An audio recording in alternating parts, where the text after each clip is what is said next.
Bonjour et bienvenue dans cette vidéo.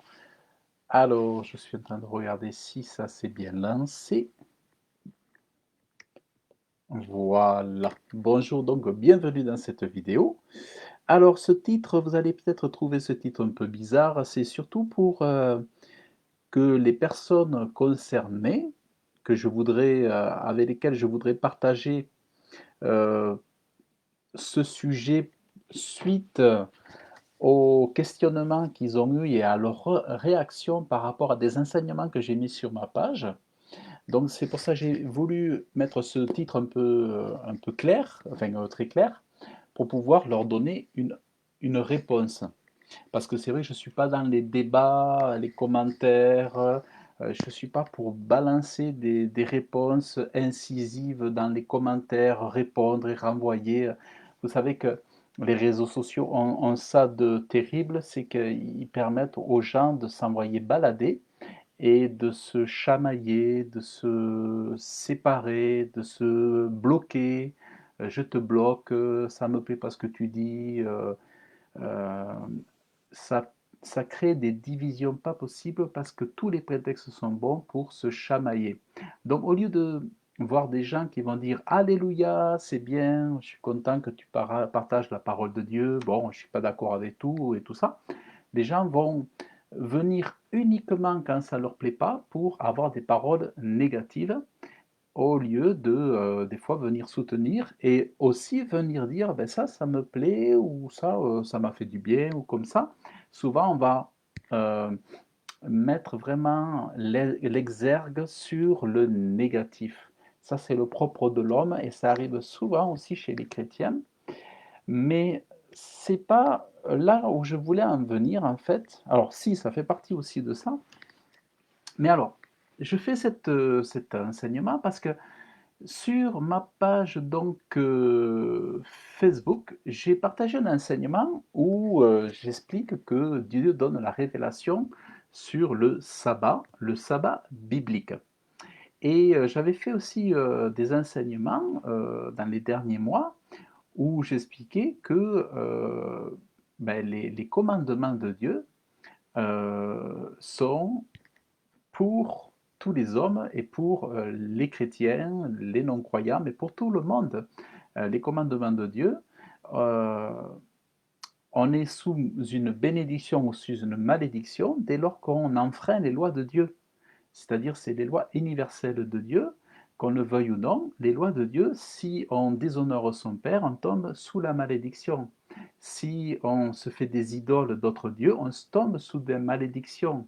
Et les chrétiens ne sont pas d'accord avec ça, ils disent, oui, mais on n'a pas à observer les lois de Dieu, mais les lois de Dieu, c'est indispensable de les observer pour se sanctifier. Et il y en a, ils confondent sanctification et justification. Ils disent, on a Jésus, on a accepté Jésus, on n'a plus besoin de la loi. Mais c'est là l'erreur. C'est-à-dire que il y a de grands théologiens qui ont fait des... il y a un grand théologien aussi qui s'appelait, par exemple, Frédéric Godet,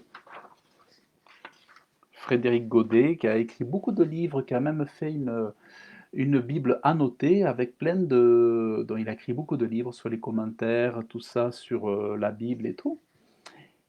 Et Frédéric Godet, qui était un érudit, je crois qu'il était de nationalité suisse, et expliquait, il avait beaucoup ont compris d'exégètes, de gens très érudits, des docteurs en théologie, avaient compris la différence entre la justification et la sanctification.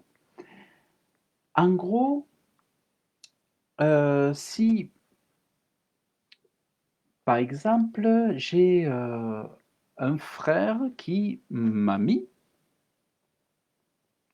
alors parce que je parlais donc du sabbat aussi, parce que le sabbat c'est le quatrième commandement de Dieu, et j'explique dans une vidéo que j'ai faite hier ou avant-hier que le sabbat a été caché aux hommes pour retrouver le vrai jour du sabbat. Ça fait partie aussi des mystères, c'est-à-dire que les chrétiens suivent le culte le dimanche, ça c'est autre chose, hein. Le culte et le sabbat, c'est deux choses différentes.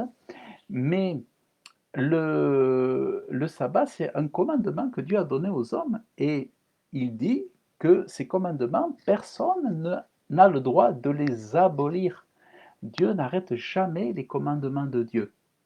La seule chose que Dieu a arrêtée, c'est la loi mosaïque. Alors effectivement, on ne fait plus on ne tue plus les animaux pour que par le sang versé des animaux, nous soyons lavés, purifiés du péché. Ça, c'est fini. C'est le sacrifice de Jésus, l'agneau de Dieu, qui remplace ces sacrifices d'animaux. C'est pour ça que Dieu, il dit, nous sommes maintenant justifiés par Jésus-Christ, par son sacrifice et par son sang, il nous a rachetés, il nous a justifiés. Mais en disant qu'il nous a justifiés, ça ne veut pas dire non plus que nous sommes totalement purs. Il nous a justifiés, alors nous sommes, comment dire, pardonnés, c'est-à-dire Dieu nous fait de nous des justes, mais la sanctification, tout ça, ça vient avec la repentance, ça vient avec l'abandon du péché. Vous voyez? C'est-à-dire, c'est pas parce que vous acceptez Jésus que vous êtes totalement sanctifié, c'est-à-dire, c'est si vous restez dans le mensonge, si vous restez dans, je ne sais pas moi, dans le vol, dans l'amertume, tout ça, vous n'êtes pas sanctifié. Vous voyez? Et c'est pour ça qu'il faut vraiment faire la différence entre la justification et la sanctification. C'est pour ça que les lois, les commandements de Dieu sont importants pour pouvoir nous amener à comprendre ce qui est mauvais au regard de Dieu. C'est Dieu nous révèle ce qui est mauvais pour l'homme et avec les commandements de Dieu, on sait ce qu'il faut abandonner. Et c'est les commandements de Dieu qui nous permettent de voir les choses auxquelles il faut renoncer. Et par la force de Dieu, nous recevons la capacité, par la grâce de Dieu, de renoncer à ces choses-là. Mais, alors, je vais vous lire le commentaire, parce que pour que moi je puisse me retrouver aussi pour faire cette vidéo. Alors, donc j'expliquais, alors on me dit, alors je fais cette vidéo vraiment pour aider ceux qui veulent comprendre. C'est pas pour faire du débat, c'est pas pour me justifier parce que j'en ai rien à faire en fait, ça ne m'intéresse pas du tout et encore moins de perdre mon temps. Ce que je voulais, c'est vraiment aider ceux qui ont soif de comprendre et de savoir. Ceux qui sont vraiment intéressés par le sujet, ce n'est pas des questions de débat. D'ailleurs, je ne suis pas dans le débat, vous voyez, je ne vais pas faire des réponses dans les commentaires et tout, mais c'est pour ne pas laisser le dernier mot, c'est pour donner ma réponse. Alors, quand j'enseigne sur comme quoi les 10 commandements sont aujourd'hui très importants, et que faire le sabbat, c'est un de ces commandements, et que c'est important de l'observer, je ne dis pas qu'ils sont condamnés, hein. Je ne dis pas aux autres qu'ils sont condamnés s'ils ne l'ont pas fait, mais que sont bénis ceux qui le pratiquent. C'est ça que je dis. Et quand je dis ça, on me dit qu'un tel enseignement est très dangereux, car quiconque pense être justifié en observant un commandement de la loi mosaïque doit observer tous les commandements. Alors j'ai Thierry qui me parle de ça, et qui déjà il me parle des lois mosaïques, mais je ne parle pas des lois mosaïques, moi. Je parle des 10 commandements, et les 10 commandements sont avant. D'ailleurs, les tablettes des 10 commandements ont été déposées dans l'arche de l'Alliance avec le bâton, de Moïse et Aaron, où avait poussé l'amande. Mais je ne parle pas, Thierry confond la loi mosaïque, qui effectivement est terminée et que pour nous, on n'en a pas besoin, on n'a pas à s'y fier, avec les 10 commandements. Donc, déjà, il ne faut pas confondre parce que Thierry me reprend et me dit, c'est dangereux ton enseignement parce que celui qui pense être justifié en observant un commandement de la loi mosaïque. Mais les 10 commandements n'appartiennent pas à Moïse, ce sont les commandements de Dieu. Ensuite, les commandements, les ordonnances mosaïques que données dans le désert pour marcher dans le désert, c'est une chose complètement différente et ça, c'est fini. Déjà, ils ne sont plus dans le désert, c'est fini. Donc Dieu n'a pas donné ça aux nations, mais les 10 commandements sont pour tous les hommes. Donc déjà, c'est important de faire la distinction. Et, euh,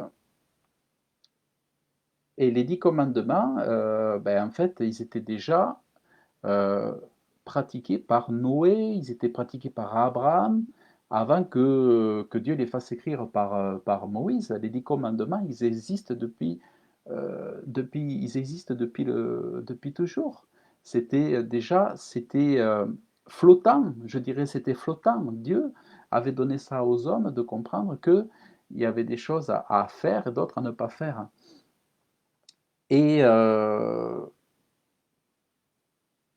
donc,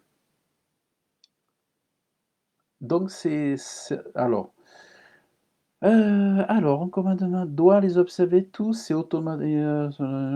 Donc, en gros, si on observe la loi, on est maudit, d'après ce que dit Thierry, on est maudit si on observe la loi parce que c'est comme si on abandonnait la justification qui est en Jésus. Mais en fait, le fait de tenir compte de la loi, c'est-à-dire, c'est honorer Dieu, c'est-à-dire nous sommes justifiés par Jésus, c'est-à-dire l'un ne remplace pas l'autre, c'est-à-dire que on garde Jésus évidemment qui est notre sauveur, on est justifié par lui, mais on est sanctifié par l'obéissance à la loi. Et, euh, et c'est la loi de l'Esprit qui est en Jésus-Christ qui nous donne la capacité d'obéir à ses commandements. Et je dirais même que c'est la marche de l'Esprit qui va nous permettre de découvrir les commandements cachés, parce que Dieu peut cacher des commandements euh, et les révèle. Moi, j'ai trouvé ce verset il n'y a pas longtemps où Dieu dit qu'il cache ses commandements aux hommes et le révèle à qui il veut les révéler. C'est pour ça que je dis c'est une révélation de retrouver le vrai jour du sabbat, c'est une révélation.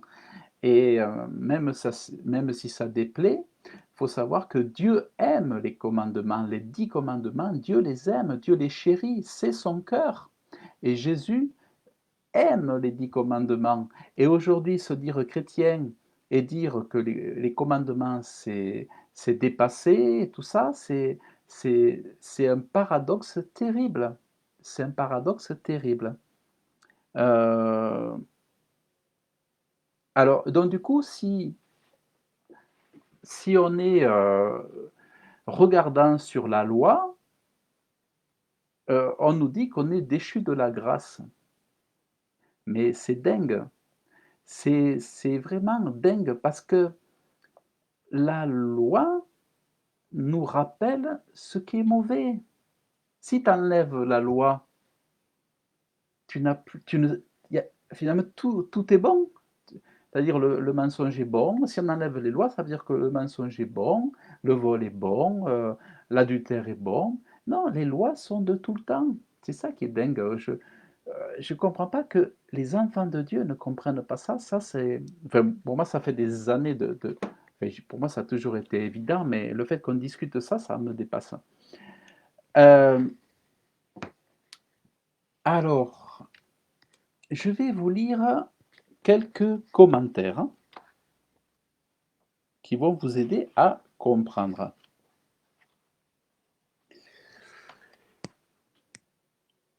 Euh, les problèmes de beaucoup de dénominations, c'est qu'ils mettent la loi de côté, ils disent c'est fini maintenant, on est des protestants, on est des évangéliques, la loi c'est fini, tout ça, tout ça. On n'est pas dans le judaïsme et tout ça c'est fini. Mais beaucoup pensent qu'en étant rachetés de Christ, Pour eux, ça veut dire qu'ils font comme bon leur semble. Il leur semble que racheter par Christ, ça veut dire maintenant je peux faire comme bon me semble, je n'ai pas la force de faire le bien, alors c'est pas la peine que je me force, il faut prier Dieu et puis seulement, et puis attendre. Mais en réalité, je vais vous lire un commentaire, la rédemption de la malédiction de la loi est en réalité un transfert de la capacité surnaturelle à accomplir la loi. Notre incapacité à obéir à la loi, ce qui nous avait mis sous la malédiction, fut détruite sur la croix, afin que le péché ne puisse plus dominer sur nous. Ceci ne suggère nullement que Jésus a annulé la loi. Au contraire, il nous a rendus capables de l'accomplir en détruisant la domination du péché sur nos vies. Jésus a dit, « Ne croyez pas que je suis venu pour abolir la loi ou les prophètes, je suis venu non pour abolir, mais pour accomplir. » Vous trouvez ça dans Matthieu 5, chapitre 5, verset 17. Donc suivez-moi bien. Ainsi, Christ n'est pas venu pour détruire la loi, mais pour rendre la grâce disponible afin que nous l'accomplissions. C'est pour ça que Jésus disait que la somme de toute la loi, c'est tu aimeras ton prochain comme toi-même, tu aimeras Dieu de tout ton cœur, de toute ton âme et de toute ta force, et, euh, et tu aimeras ton frère comme moi je vous ai aimé, quoi. En gros, vous voyez, ça c'est l'amour du prochain et l'amour de Dieu. Mais ce résumé reprend la loi. Donc la loi, elle est toujours là. Enfin, je veux dire, les 10 commandements sont toujours là. Donc, la loi, c'est quoi la loi? C'est les 10 commandements qui sont écrits qui avaient été écrits du temps de Moïse sur les tables en pierre, mais à ne pas mélanger, je répète, avec les lois mosaïques qui étaient données pour faire comment dire, les sacrifices et tout ça. Les lois mosaïques, c'est sacrificiel qui correspond au début du judaïsme. Il ne faut pas confondre avec ça. Nous ne parlons pas de faire les sacrifices d'animaux et tout ça. Nous parlons des 10 commandements donnés à Dieu. C'est ça la loi. Ça, c'est vraiment important de le comprendre. Donc, Jésus-Christ n'est pas venu pour détruire la loi, mais pour rendre la grâce disponible afin que nous l'accomplissions. Christ n'est pas venu pour endosser le péché non plus. Il vint pour établir notre autorité sur le péché. C'est le point sur lequel, par exemple, on doit se concentrer. Jésus est venu pour établir la domination de l'homme sur le péché et non pour offrir la licence au péché. Il est écrit dans 2 Corinthiens, celui qui n'a point connu le péché, il l'a fait devenir péché pour nous, afin que nous devenions en lui justice de Dieu, dans 2 Corinthiens 5, 21. Le pouvoir donc de ne pas pécher fut rendu disponible par le sang de Jésus-Christ, et le pouvoir pour échapper au piège de la malédiction de la loi fut rendu disponible par sa crucifixion sur la croix. Il est venu détruire ce qui nous empêchait d'accomplir les exigences de la loi. La capacité d'obéir est ce que Jésus nous a offert en se faisant pendre sur la croix.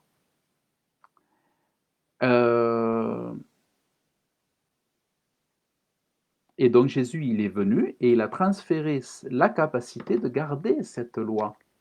Donc, on n'est pas devenu sans loi, vous voyez, ça n'a pas de sens. On n'est pas sans loi, ça n'aurait pas de sens. Le croyant a les 10 commandements. Vous voyez, pour moi c'est évident, mais je ne comprends pas que c'est pas se mettre sous la loi. Les commandements permettent de fixer les regards sur la sainteté de Dieu. Les 10 commandements nous rappellent la nature sainte, la sainteté de Dieu. Dont l'habilité à marcher dans la pleine obéissance est ce que Jésus a accompli pour nous quand il fut pendu sur la croix. Nous pouvons marcher dans la pleine obéissance maintenant si seulement nous choisissons de le faire. Donc, les commandements de Dieu ne sont pas pénibles. Voilà. Donc, la capacité d'obéir à Dieu nous a été pleinement donnée par l'esprit de vie. La loi de l'esprit de vie, c'est il y a la loi de, ouais, c'est la loi que nous avons en Jésus avec l'Esprit Saint qui est venu en nous. Donc, c'est vrai, c'est hyper important de comprendre ça. Et donc, quand on écarte la loi quand on est chrétien, c'est choquant. Parce que, je vous rappelle, c'est important de faire la distinction, c'est que Jésus nous justifie, il nous rend juste de sa justice, mais il ne nous rend pas saints de sa sainteté, c'est-à-dire que faut comprendre que quand on lui demande de nous pardonner et de nous laver de son sang, et qu'on formule le péché, on dit je te demande pardon pour ce vol, et je vais rendre le vol que j'ai fait, et une fois que j'ai rendu, que j'ai confessé, que j'ai abandonné le vol, je demande à Jésus de me laver de son sang. Mais tant que je n'ai pas fait toutes ces choses, je n'ai pas la sainteté de Jésus qui m'est imputée, c'est sa justice qui m'est imputée. Et c'est là où les chrétiens confondent tout. Et ça, de confondre, c'est pas bon parce qu'après on se fait injurier. Moi, j'ai reçu des messages, j'ai même une sœur qui a refusé de prier avec moi parce elle me dit que je suis en train de ramener les gens sous la loi. Et en fait, elle m'a méprisé, ne pas vouloir me parler, ne pas vouloir prier avec moi, comme si j'étais devenu, comme autrefois, les hérétiques. On traitait les gens d'hérétiques, elle les fuyait. Je- Donc, il y a des gens qui fuient leurs frères parce que, selon eux, ils enseignent de la folie, alors que Dieu peut appeler des gens à enseigner pour eux les amener à la vérité et les éveiller, et au lieu de les écouter, on va leur dire ouais, t'as tout faux, ouais, tu racontes, tu ramènes les lois sous la malédiction, les gens sous la malédiction, tu les détournes de la grâce et tout ça, alors que c'est nous qui sommes là pour enseigner, mais c'est eux qui veulent nous, nous, euh, nous reprendre et nous dire qu'on a faux. Et alors qu'il faudrait remettre les choses à leur place et leur dire et qu'ils comprennent que si Dieu nous a mis là, c'est justement pour enseigner. On n'est pas là pour s'amuser ou pour faire du cinéma ou pour faire du buzz ou pour perdre du temps ou pour faire le beau, faire le coq. On n'est pas là pour faire le coq. On est là pour faire du bien aux gens, amener les gens à connaître Dieu, la beauté de l'évangile, à connaître le plein évangile, comme disaient certains, comme disait Jean-Peter Schmitt. On n'est pas là pour se faire remarquer. On est là pour montrer la grandeur, la magnificence de Dieu, la sainteté de Dieu. Et c'est pour ça que euh, renoncer au commandement, enfin écarter les commandements et les tenir loin de soi, c'est affreux. Devant Dieu, c'est affreux parce que le commandement, c'est la parole de Dieu. Et la parole de Dieu, elle est merveilleuse. Tout est merveilleux.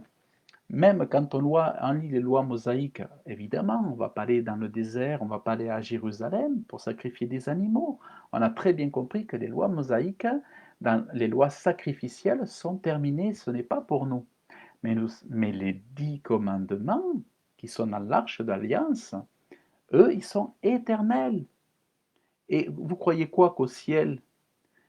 Au ciel, c'est pareil. Tant que Dieu est Dieu, tant que les lois seront toujours là. Les lois, c'est le cœur de Dieu, c'est son être. C'est les lois, la parole de Dieu, les 10 commandements, c'est Dieu lui-même. Et c'est ça. Mais le préjudice vient de ce que les gens confondent justification. Et alors, il faut comprendre que le sens de Paul, quand c'est Jésus qui nous justifie, qui nous sauve, ça veut dire justifier, ça veut dire il nous déclare juste. Justifier, ça veut dire déclarer juste. C'est le sens de Paul, déclarer juste. Et Frédéric Godet, donc qui est ce monsieur, donc un grand théologien, un des plus grands, des vraiment très forts en théologie. Il avait écrit de nombreux livres dans les années 1960, dans les années 1960. Il avait écrit, bon, il avait fait la Bible annotée avec annotation. Il a toute une Bible avec des annotations. Et donc, en fait, justifier, ça veut dire quoi? Ça ne veut pas dire rendre juste intérieurement, mais ça veut dire faire paraître ou déclarer juste. Donc, comprendre que il faut comprendre que quand tu acceptes Jésus, tu ne reçois pas toute sa sainteté à lui. Jésus était sans péché, mais quand tu le reçois, tu ne deviens pas sans péché. C'est après, lorsque tu te repens, souvent tu vas te repentir après ta conversion. Tu vas te mettre à genoux, Dieu va te rappeler un péché, tu vas lui demander de... Et ta repentance, elle peut durer des années, tu dirais toute ta vie. Mais tu reçois pas, tu reçois pas la sainteté de Jésus, tu comprends? Parce qu'en fait, il faut comprendre qu'être justifié, c'est être déclaré juste, c'est-à-dire Dieu enlève la dette.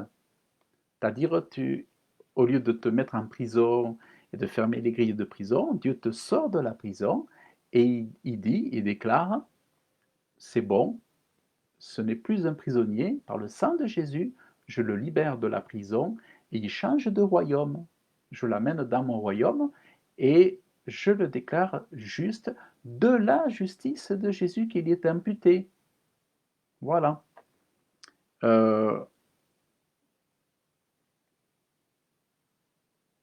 Vous voyez, c'est vraiment important. Et vous pouvez retrouver par exemple ce commentaire. Là, c'est le commentaire sur l'Épître aux Romains, sur la page 338, où il explique que justifier, c'est être déclaré juste. Ça n'a rien à voir avec la sanctification ou la justice intérieure. C'est juste l'acte de rendre, comme un acte judiciaire ou devant un magistrat ou devant un tribunal, on déclare la personne déclarée juste. Mais on ne dit pas qu'elle est. On n'est pas en train de dire que elle est toute sanctifiée, que ça y est, tout est... Voilà. Non, il faut que si le voleur a volé, il faut qu'il aille rendre. Si on a emprunté, on n'a pas rendu, il faut le restituer. Euh, si on a menti, il faut demander pardon. Si on a déshonoré, eh bien, il faut demander pardon à ses parents pour les avoir déshonorés. Si on a, euh, voilà, si on a de l'amertume, il faut confesser cette amertume, l'abandonner. Donc, vous voyez, voyez autrement, vous voyez comment ça n'a pas de sens. Donc, les commandements sont précieux. Parce qu'en plus, il faut savoir que il y a des malédictions, c'est-à-dire que quand on ne suit pas les commandements de Dieu, qu'on les enfreint, on tombe sous des malédictions. On tombe sous des malédictions. Et les hommes, c'est pareil. Tous les gens qui déshonorent leurs parents, c'est simple pour tout le monde à comprendre, mais les gens qui déshonorent leurs parents, qui parlent mal d'eux, qui les laissent dans la pauvreté alors qu'eux, ils ont de l'argent, selon le commandement de Dieu, ils tombent sous une malédiction. C'est pour ça qu'on enseigne les gens à prendre soin de leurs parents, à les aimer, à ne pas les laisser dans la pauvreté, à leur apporter à manger, à leur donner des sous si on voit qu'ils ont des problèmes et tout. Vous voyez? Ouais, la malédiction. euh, donc ça, c'est vraiment important. Ça, c'est vraiment très important. Parce que, ouais, on peut tomber sous les malédictions de la loi. Donc tous les gens qui n'ont pas été rachetés par Jésus, voilà, ils sont automatiquement sous la malédiction de la loi. Euh, et en plus, ils ne reçoivent pas la capacité aussi, pour beaucoup, ils ne trouvent pas la capacité de l'accomplir. Alors que la grâce de Dieu par la loi de l'esprit de vie qui est en Jésus-Christ, par le Saint-Esprit, nous donne la capacité d'observer ses commandements. Tout est une question aussi d'avoir cette foi et cette compréhension que tout est possible à celui qui croit et qui a reçu cela, qui a reçu la nouvelle naissance. Mais je dirais que c'est peut-être un mystère pour ceux qui n'ont peut-être pas reçu la nouvelle naissance, mais c'est vrai que c'est évident, mais ça choque surtout quand on parle du sabbat. Pourquoi? Parce que le sabbat, on attribue ça, l'observation des sabbats, uniquement à des sectes ou aux juifs. Et les chrétiens se sentent pas concernés, alors que pourtant Jésus, il est juif. Mais sans parler de judaïsme, il faut savoir que les chrétiens de l'Église primitive observaient les sabbats. Pourquoi? Parce qu'ils observaient les 10 commandements de Dieu.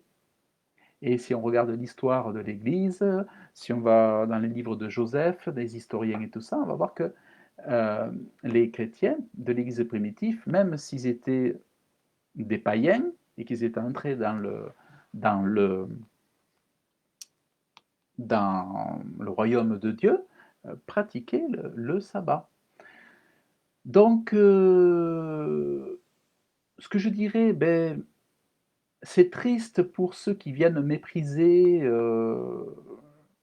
et qui viennent s'estimer supérieurs parce que et qui viennent dire que on met quelqu'un sous la loi.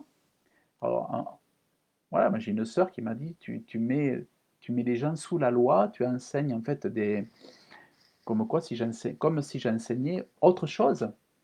Et pourtant, j'enseigne la parole de Dieu. Mais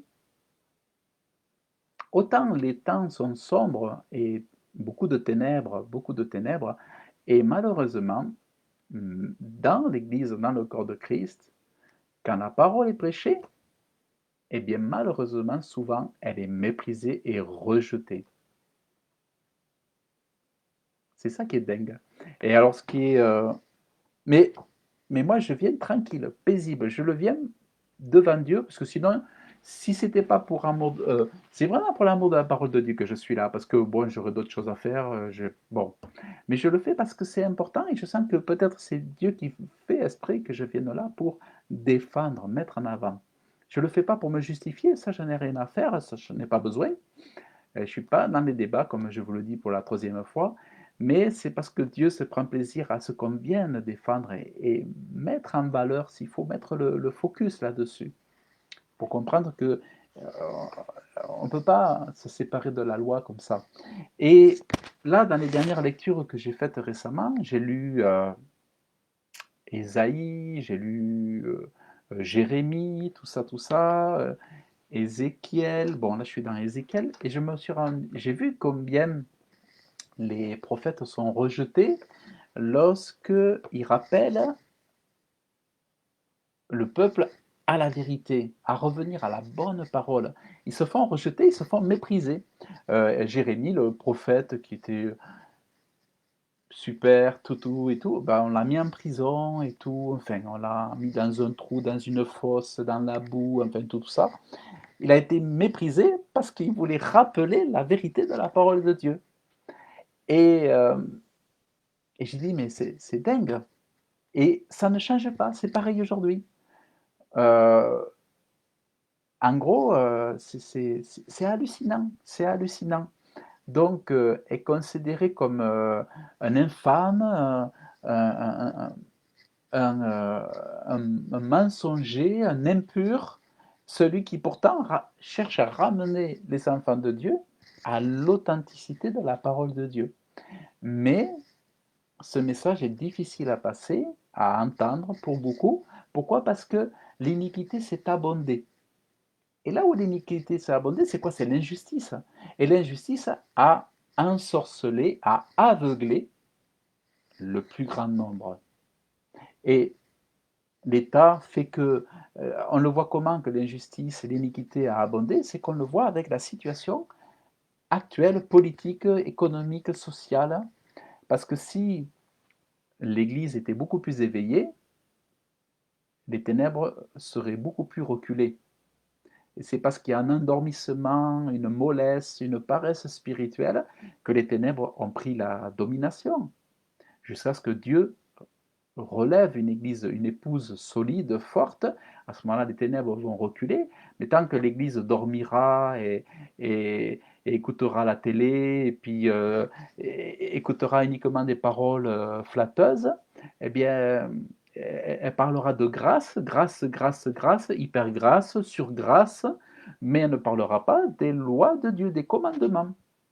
Grâce, hyper grâce, méga grâce, sauvé pour toujours, patati patata, dans les belles paroles, hein, sauvé pour toujours. Oh, mais si tu pêches, mais tu retombes, voilà, bon, fais pas d'effort, il faut faire ça en automatique, hein, oh, faut pas se forcer, oh, il n'y a pas de, faut y aller cool, du connais, oh, on n'y arrive pas, on n'est pas capable, personne n'est parfait. Donc on entend toutes ces choses-là, mais qui sortent de la bouche du monde, qu'on retrouve chez les croyants, alors que Dieu dit, vous êtes parfaits et vous avez l'esprit de la loi, de l'esprit de vie. Si tu marches par l'esprit, tu n'as pas à pécher. Mais c'est vrai que tant qu'on ne dira pas ça, les chrétiens, les croyants vont croire qu'ils n'ont pas la force, ils n'ont pas la capacité, tout. Ils vont se croire des minus, alors que Dieu fait de nous il nous prépare à être une église forte. Il veut qu'on soit fort, et qu'on aime ses commandements. C'est surtout ça que je voudrais dire, moi. Et moi, j'étais heureux que Dieu me révèle ces choses sur le sabbat. Parce que moi, je ne faisais pas le sabbat. Tout comme je ne donnais pas la dîme avant. J'ai commencé à donner la dîme en 2016, quand j'étais au chômage. Et le sabbat, je l'avais vu depuis le début, en 2009. Mais je disais, mais comment le faire? Personne ne le fait. Et bon. Et après, il y a 3 semaines, 15 jours, j'ai voulu le faire le samedi. Donc, je l'ai fait 2 fois, le sabbat. Et Dieu m'a montré qu'en fait, ce n'était pas le samedi. Et j'ai trouvé, il n'y a pas longtemps, quand c'est. Mais pour ceux qui sont intéressés, il faudra qu'ils m'envoient des messages privés. Et là, je leur donnerai, comme ça, Dieu verra aussi qui a soif de vérité ou pas. Je ne vais pas jeter ça comme ça à tout le monde, hein. Je donnerai à ceux qui viennent me voir et qui me demandent. Et, mais si vous êtes intéressé, on a retrouvé le sabbat. Dieu m'a dirigé vers un frère, une sœur, et j'ai pu reconstituer arriver à retrouver ça. Et c'est un trésor. C'est un trésor pour ceux qui aiment la parole de Dieu et qui veulent faire partie de cette Église triomphante qui va illuminer dans ce monde de ténèbres, parce que le monde a besoin de l'Église pour faire reculer le diable et pour gagner des âmes pour leur éternité, pour leur salut. Donc c'est important. Donc il y a des héros spirituels qui arrivent, et ce sont des personnes qui vont à contre-courant euh, et face à des opposants, beaucoup d'opposition, à un petit nombre, peu de gens, mais qui seront là pour défendre la parole de Dieu et pour ne pas retrancher et pour ne pas prendre ce qui leur plaît. Et parce que ça leur déplaît, parce qu'ils trouvent que c'est trop dur, que j'en fais trop. Combien de fois on m'a appelé un légaliste, mais ça fait des années qu'on m'appelle un légaliste, justement parce que j'ai aidé les chrétiens à pas faire semblant, à être intègre, à parler beaucoup de péchés, à dire voilà, de se confesser, de prier, tout. Mais combien de fois on m'a traité de légaliste parce que vraiment je regarde à la loi de Dieu, aux lois, aux commandements de Dieu, et voilà. Mais loin de là de moi de me justifier, parce que ça c'est pas du tout mon désir, mais c'est de venir nourrir, faire du bien à ceux qui ont besoin d'entendre ce message. Dieu les connaît, Dieu sait qui aura besoin de ce message, et parce que j'ai pas besoin de répondre, j'ai pas besoin, moi je suis en paix, franchement, je, mais j'ai de la tristesse pour ceux qui mélangent justification et sanctification. J'ai de la tristesse pour ceux qui me traitent de légaliste. J'ai de la tristesse pour ceux qui s'écartent de moi comme si j'étais un pestiféré, qui veulent même pas prier avec moi parce que je fais retomber, soi-disant, je ramène les chrétiens sous la loi. Ça, c'est hallucinant de voir des choses pareilles. Mais c'est normal, c'est normal. Et mais je prie qu'il n'y ait pas d'amertume, un mauvais cœur chez ces personnes-là. parce que moi je ne réponds pas, je ne leur parle pas, je leur dis ben, que Dieu te bénisse. Tu veux pas me parler, tu veux pas prier avec moi, que Dieu te bénisse. Mais toujours, moi je rentrerai pas dans le débat, je te réponds, merci pour ton retour, merci pour ton message, que Dieu te bénisse. Mais pas de débat. Et c'est pour ça que je vous invite aussi à ne pas faire de débat dans les commentaires. Que ce soit ici, enfin ici vous pouvez laisser un gentil commentaire ou même autre, hein, mais je veux dire, ne tombez pas dans le débat de ceux qui cherchent des débats. Euh, on n'est pas besoin de se justifier. Moi, si j'apporte la parole pour donner des enseignements, je ne suis pas là pour que quelqu'un me dise j'ai tort ou j'ai pas tort ou quoi. Je ne suis pas là pour me justifier. Moi, je fais selon les révélations que Dieu me donne, les confirmations que Dieu me donne. Et si je me trompe, je le dis. Par exemple, j'avais dit que, bon, le sabbat biblique, j'avais fait une petite vidéo, le sabbat biblique, le jour du sabbat biblique, ou comment faire le sabbat biblique, j'avais appelé ça, et moi j'avais dit le samedi, mais voilà, je me suis trompé, enfin, pensant que c'était vraiment le samedi, et quand Dieu a vu mon cœur, il m'a amené vers le bonjour. Et voilà, mais ça c'est l'amour de Dieu, donc il faut reconnaître ses erreurs, et moi ce que j'aime bien faire, c'est que quand j'ai une erreur, que je reconnais une erreur, je le dis, j'ai fait une erreur, j'ai révisé la chose, et je vous la partage telle que je l'ai reçue, et comme ça je vous en fais profiter. Là. Et, et donc voilà. Mais il faut savoir que autant on vit un temps de ténèbres très difficile, autant on va recevoir de la part de Dieu des illuminations extraordinaires. C'est-à-dire, il faut comprendre cette loi aussi que autant les ténèbres pèsent, elles s'agitent, elles sont violentes, elles sont mauvaises, méchantes pas possible, et elles s'agitent à toute vitesse, autant de son côté, Dieu agit et il voit les amoureux de la parole de Dieu, il voit ceux qui aiment tout l'évangile, toute la parole, et qui pas seulement des petits bouts. Et ils voient leur cœur, et c'est là où, dans ces temps très sombres, qu'il veut leur donner des illuminations, ce qu'on appelle des révélations. Mais ça sera pour ceux qui, dans ces temps, sentent qu'on doit se préparer à l'attaque, à la contre-attaque spirituelle pour gagner des âmes, pour, avant la moisson des anges, pouvoir amener des gens au salut, pour pouvoir les délivrer des peines éternelles, pour les délivrer de l'incrédulité, pour les amener à se réconcilier avec Dieu. Le combat n'est pas contre les frères et les sœurs, il n'y a pas de débat. Je suis là pour amener de la doctrine solide, de la toute fraîche, de la saison, de la nourriture de la bonne saison, et pour aussi toucher le cœur de ceux qui ne connaissent pas Dieu. Et voilà, dans la paix, dans l'amour et dans la joie, c'est ça vraiment qui est très très important. Et donc, pour moi, c'est une joie de partager ces choses-là.